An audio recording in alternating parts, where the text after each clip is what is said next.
I don't know what I'm doing, and I am so afraid. You have no understanding.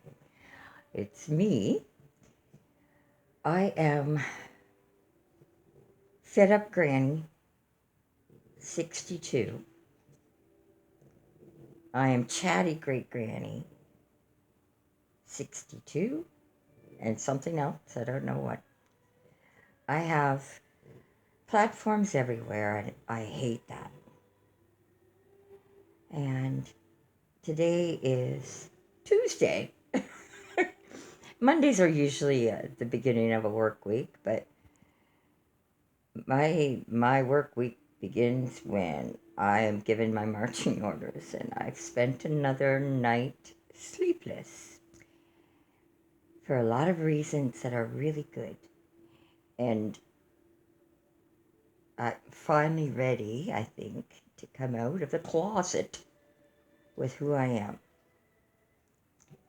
So I'm going to give you a bit of an insight, and I'm hopeful that I'm on the right track because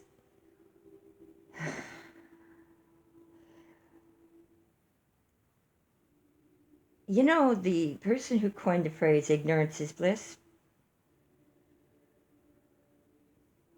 I don't know who that is right at the top at the moment, and I don't really give a you know what.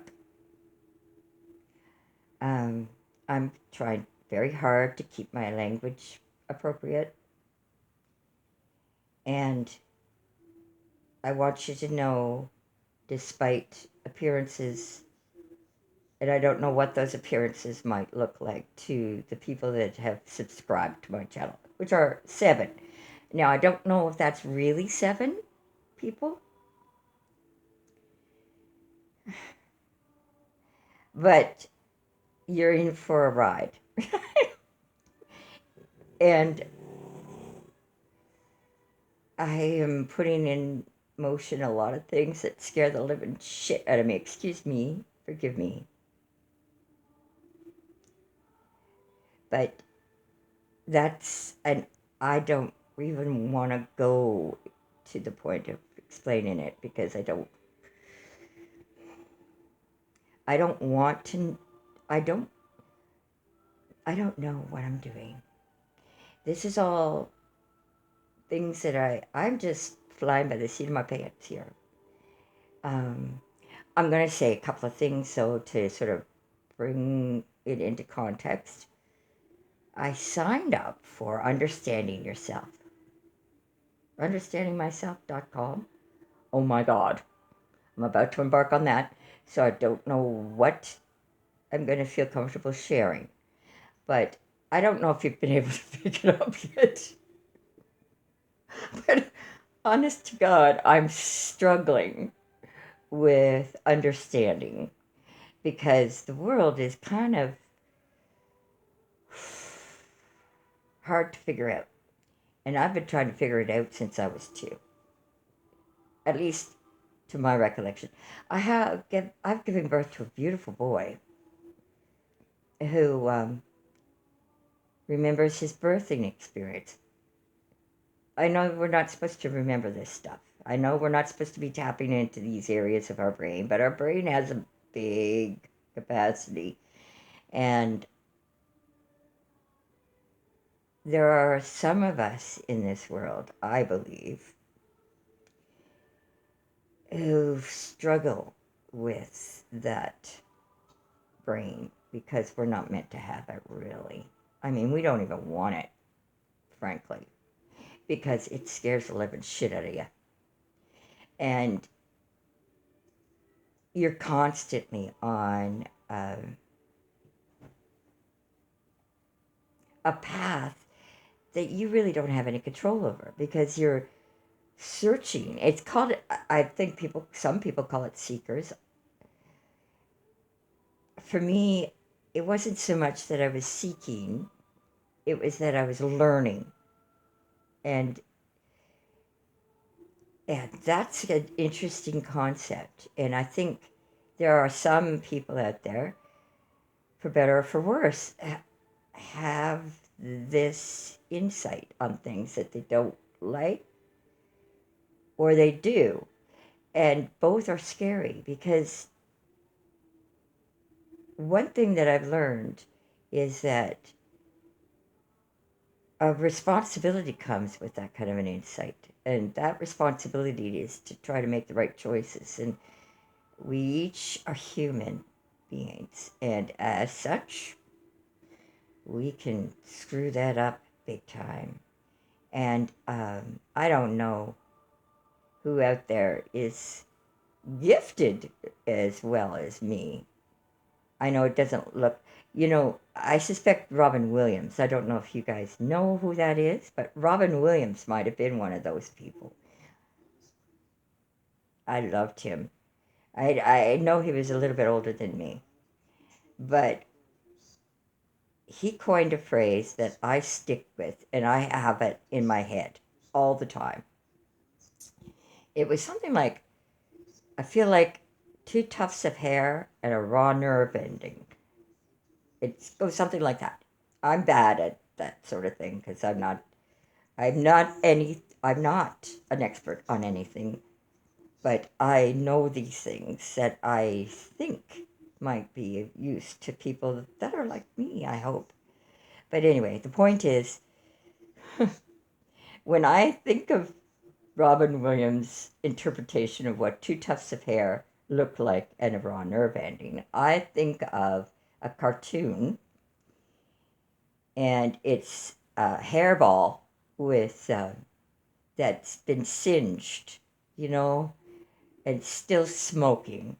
And that hairball has legs and a Gumby figure body, and really huge eyes. And he's holding on to a raw electric wire, which would be represent the nerve ending. So every time I think of that expression, that's my go-to for what my my ability to cope and my anxiety disorder gets the better of me, and my OCD and all that shit that people get diagnosed with over the years, who either stick with that diagnosis and wallow in it and say, okay, that's what I am and I'm going to live up to that. And there is a huge temptation to do that, but you're never going to get any better. And you're not accomplishing your task by using that as an excuse to get out of jail. Because we're all in a kind of a jail of our own choosing, and it's up to us to decide how to escape it if that's exactly what we want to do, or to radically accept that jail, which some people have to. And I've learned about radical acceptance because I had to. And my story is that journey that is me trying to fight my way out of this prison that I keep putting myself into. And there are a lot of resources out there available to people like me, because usually people like me are suffering a lot and wallowing in it. So if you're that kind of person, you might want to stay tuned. But right now, I'm on the cusp of starting something that I want to dedicate a lot of time to in my personal life, which is the people that I love and who have tolerated and who have sacrificed so much, because I'm such a neurotic person who has a understanding of the direction that I'm supposed to go, and who fights against it constantly because I don't want to go there. It scares me. And that is frightening. But denying myself that adventure is not worth living for.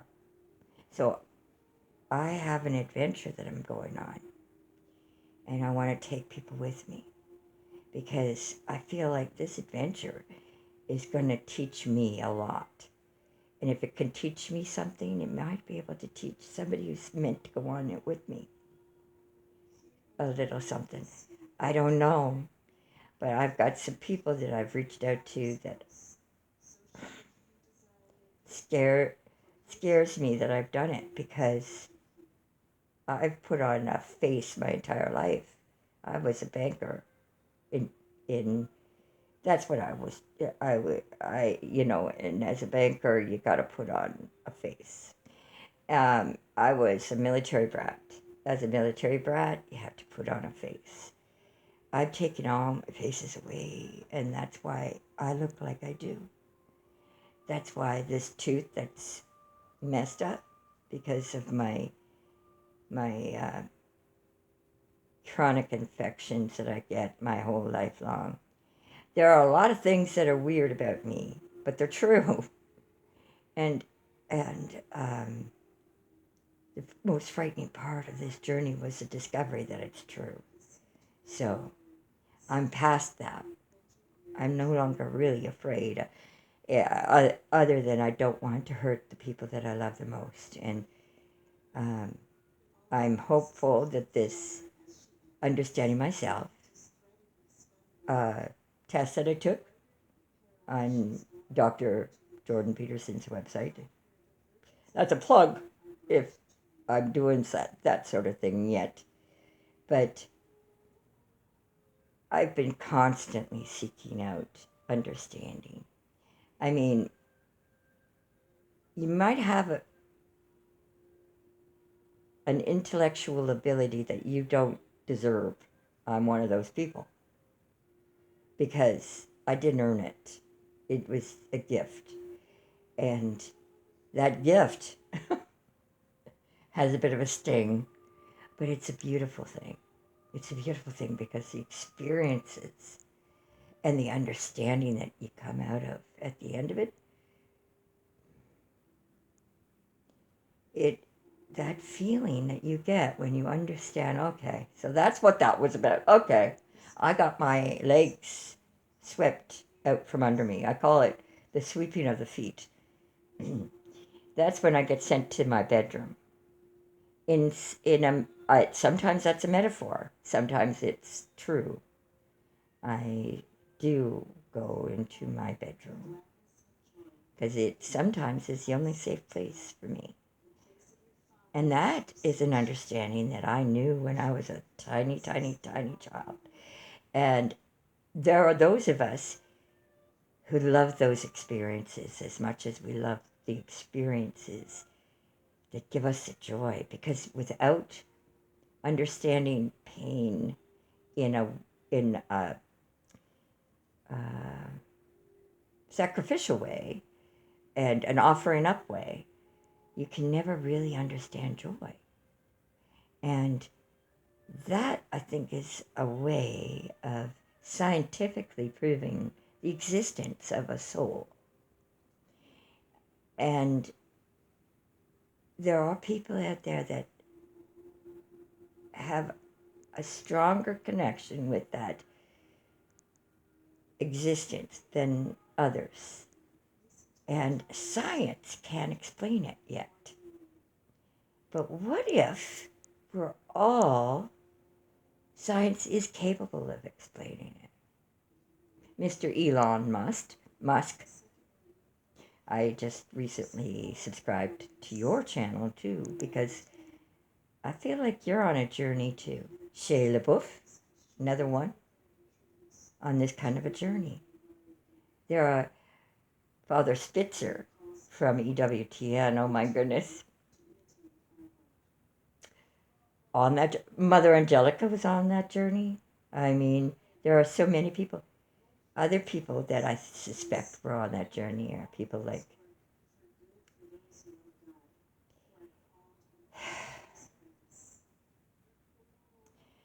you know the guy, he was a flower child. He was very attractive to a lot of people of my generation or just a little bit older than me. His name, he just recently passed away. May God have mercy on his soul. But I don't really want to name who that person is yet, because he factors in my life story. And I will name a book.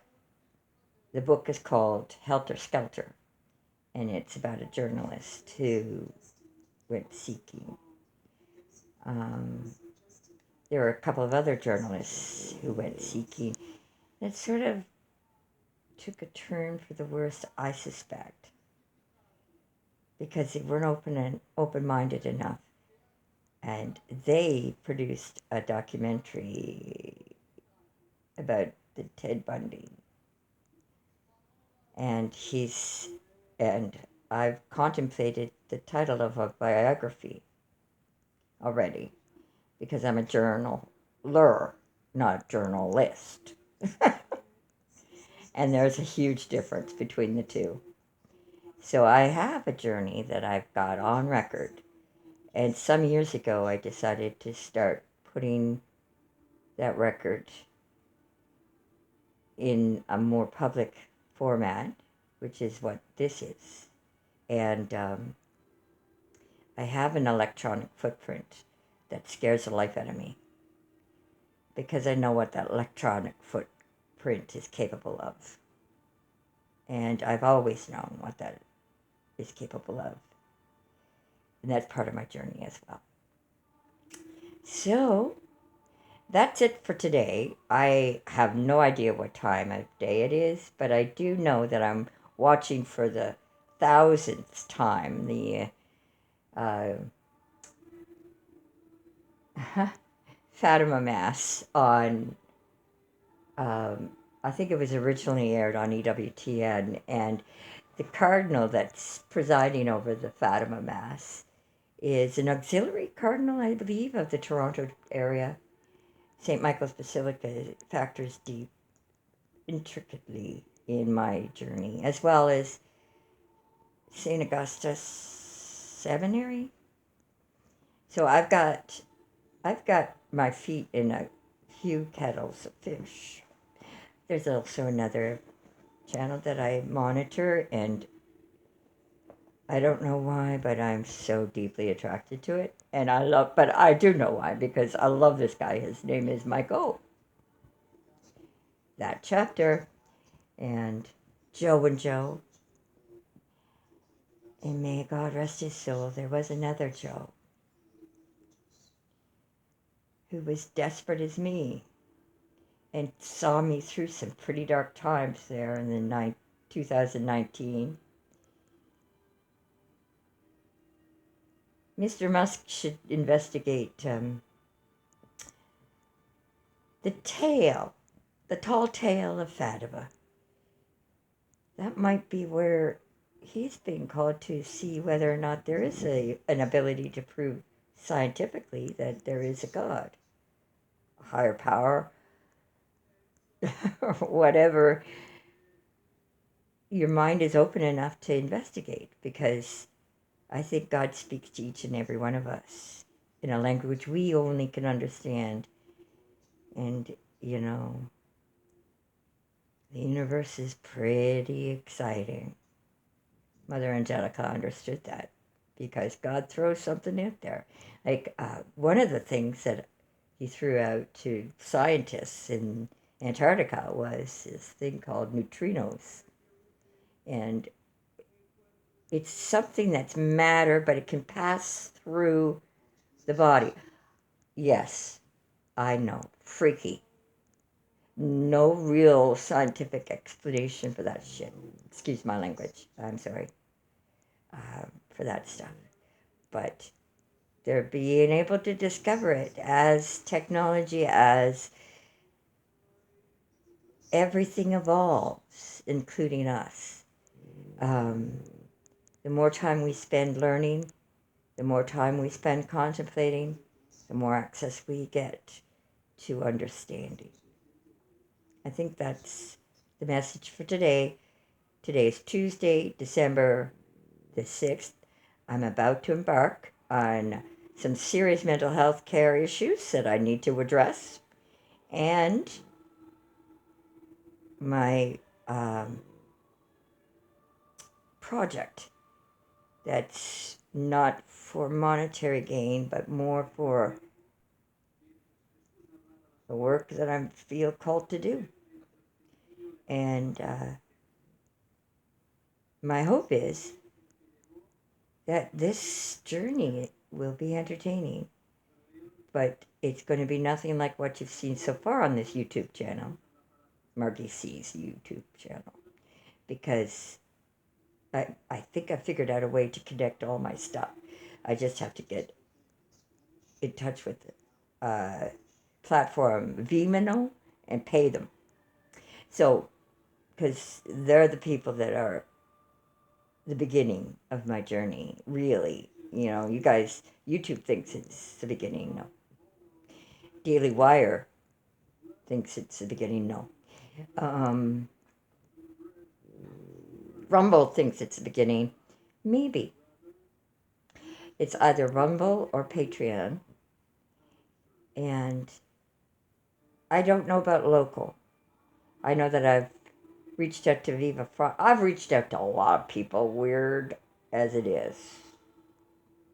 But though that reaching out in a weird way started for me way back when Mel Gibson did that movie that changed my life and gave me a direction and created an awful lot of miracles. James Caviezel, I think I'm pronouncing that name correctly, can attest to some of that stuff. I love you all. God bless you, and stick with me, please, if you can. I know I'm annoying and irritating. I got a weird way of presenting myself, but I'm happy. God love you. Have a good day. Goodbye.